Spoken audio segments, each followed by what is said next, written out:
So you want to get into anime, but don't know where to start. There are a ton of different anime out there, so it can be difficult as a newbie to figure out where to begin. We got you. Welcome to Kref, and here are our top 5 anime recommendations for people who want to get into anime for the very first time.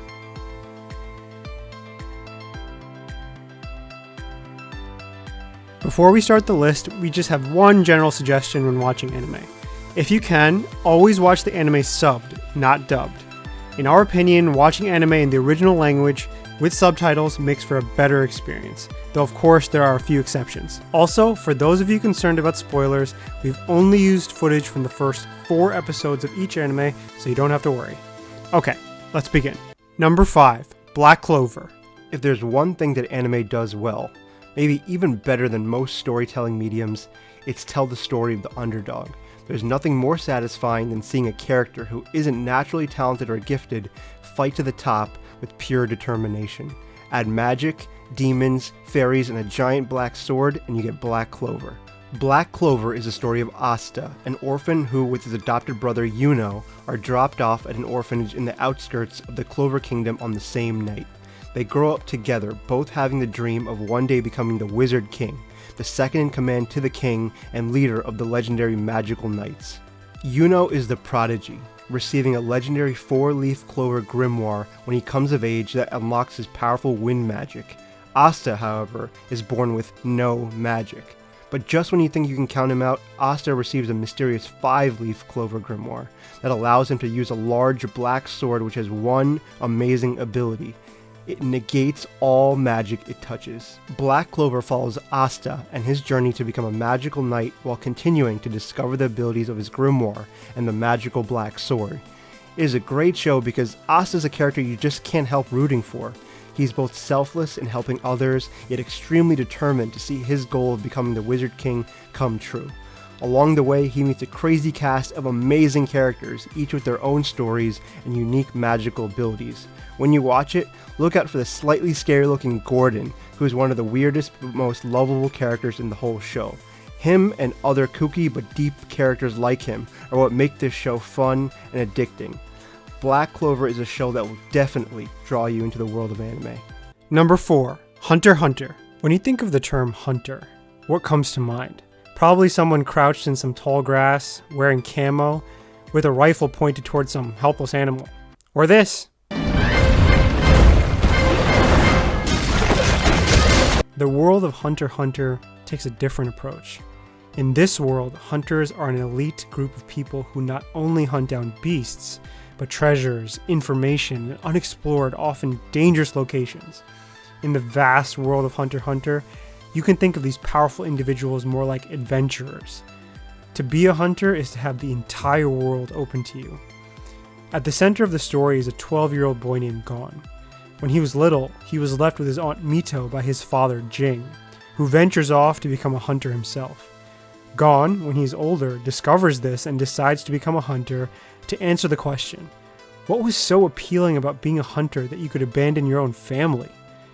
Gon is determined to not only find the answer, but to possibly find his father in the process. So, Gon trains and leaves his aunt to go and take the hunter exam to earn himself a hunter license. There is a lot to love about this anime, but my favorite part is Gon. You would think that a kid whose father left him would be dour and bitter, but Gon is the complete opposite. In this world of danger, dark creatures, and deep mysteries, Gon's optimism, innocence, and determination are so much fun to watch. His considerable strength paralleled with his good nature is refreshing, and he brings light to many nightmarish, challenging situations. The supporting cast are all fantastic as well. Each of Gon's friends that he meets along the way are given a rich backstory, and all of them have their own layered motivations. None of them are wasted. There are many different story arcs, and almost all of them, with possibly the exception of the last one, are rewarding. This anime is chock full of great fight scenes, amazing world building, and it's good for people who have never watched anime because of Gon's simple but relatable goal: to become a hunter so that he can not only find his father, but understand him as well. Definitely give this one a shot. Number 3, Haikyuu. In contrast to the anime we've shown you so far, Haikyuu isn't about magic or epic journeys or finding long-lost fathers. It's about high school volleyball? Okay, you're gonna have to go with us on this one. An anime about high school volleyball? Doesn't seem very exciting, does it? Oh, but it is. Magically, it is. Haikyuu centers around a boy named Hinata Shoyo who dreams of playing volleyball.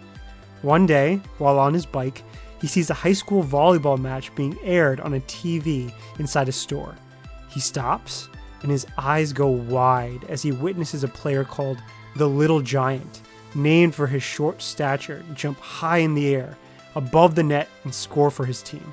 This inspires Hinata, and 3 years later, in middle school, he's managed to scrounge up a volleyball team of amateurs and his friends to play in his school tournament. Hinata is short himself, but he is determined to stand on the court and play. In his first match, he loses badly to another team, specifically to a prodigy on that team named Kageyama, but not before showcasing his quick reflexes and amazing ability to jump. The next year, when he goes to high school, he joins the volleyball team in the hopes of realizing his dream, only to see the kid that beat him, Kageyama, standing in the gym too, ready to join the same team. This anime is incredible because of its charm. Yes, it is about high school volleyball, but it is also about the power of teamwork and rooting for the underdog. It's about a simpler time, especially if you are an adult, where all you had to worry about was after-school sports and homework. As the audience, you want Hinata and his team to succeed so badly. You see them grow as people and mature in the name of teamwork. The team and all the rival teams they play against are filled with some very memorable characters. There are so many great instances of humor and epic moments. The great thing is that even if you don't understand volleyball, the anime takes the time to teach you the positions, the rules, and the flow of the game. You might start this anime not caring about volleyball at all, but by the end you will definitely want to watch some, or even play. It is an easy watch, so you don't need to be glued to the screen to enjoy it, but you will get invested. You'll laugh, cheer, and before you know it, you'll have watched 10 episodes straight without even thinking. Even though we've seen this anime already, we will consistently watch it again and again. It's like comfort food. We cannot recommend this anime enough. Number 2, Sword Art Online. Imagine a virtual reality headset that actually physically connects with your brain, fully allowing you to immerse yourself into a virtual world. You put the VR headset on, you log into this new world, and it's like nothing you've ever experienced. This is the story of Sword Art Online, which follows Kazuto Kirigaya, aka Kirito, a high schooler and early beta tester of a new and immersive game called Sword Art Online. Using the technology of the Nerve Gear headset, he and 6,000 players entered the world of Aincrad on the opening day of the game. Pretty soon, all the players, including Kirito, discover they cannot log out.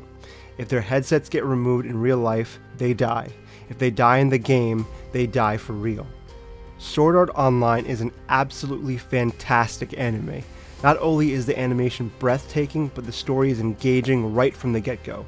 It plays with your emotions in the best way possible, constantly introducing great new characters and making you ask the question, will they survive? This is what makes every crazy boss battle and every quiet moment that much more intense, and will have you on the edge of your seat during every episode. Don't sleep on Sword Art Online, trust us, you won't regret it. Number 1, My Hero Academia. What does it mean to be a hero? What does it mean to stand atop the mountain of power and look down at those who have none? And what is it to be one of those people at the bottom, staring longingly up at the boots of those at the peak of that same mountain? My Hero Academia tries to answer those questions and more. It's a story about a boy named Midoriya Izuku, a kid born into a world where a large percentage of the population has superpowers, called quirks, except he has none himself. Having powers has become a normal part of society, and some people choose to use their powers to become heroes or villains. Midoriya idolizes one such hero, All Might, but he knows that because he doesn't have a quirk, he can never be a hero like All Might is. However, it is when he is rescued by All Might one day from the hands of a villain that his life changes forever. Now, That might sound like a standard superhero story, but it takes the trope to the next level. The sheer amount of times we have cried during this anime is a little embarrassing to admit, but everything from the characters, the storytelling, the action, and the music are top notch. And oh, the music. It cues in at just the right times to elevate the action and emotion on screen to provide an intense and entertaining experience. If you need to get pumped or if you need a good cry, the score for this anime is perfect. The powers that are showcased in My Hero are incredibly creative, living up to the name Quirk. They aren't your standard powers like flying or laser vision. Most of them are strange and even have consequences if used too much. This makes for a vast and varied array of characters around Midoriya, all of whom are memorable. They are funny, terrifying, inspiring, and strange, and you as the audience just love spending time with them. Midoriya himself is the type of character you just want to root for. He's earnest, strong, innocent, smart, and at the end of the day exemplifies what it means to be a hero. More than that, the show itself explores the fine line between being a hero and being a villain, and if there is a line at all. This is a great show for newcomers because it takes a familiar genre, superheroes, and explores it on a deeper level. This is at the top of our list because it is accessible, heartwarming, and full of moments that will give you goosebumps in the best possible way. Just thinking about you watching these incredible scenes for the first time is giving us the goosebumps. We cannot wait for you to watch My Hero. So, those are our top 5 picks for animes for newbies. We love anime so much and we are so excited for you to be a part of this world with us. Of course, these are our opinions, and if you are a veteran anime watcher, you might have different choices. That is totally fine. Let us know down in the comments below which shows you recommend for first-timers, or if you are a first-timer, let us know which shows you might want to try. We want to hear about your experience watching one or all of these. Until the next time, we will see you later. Kref out.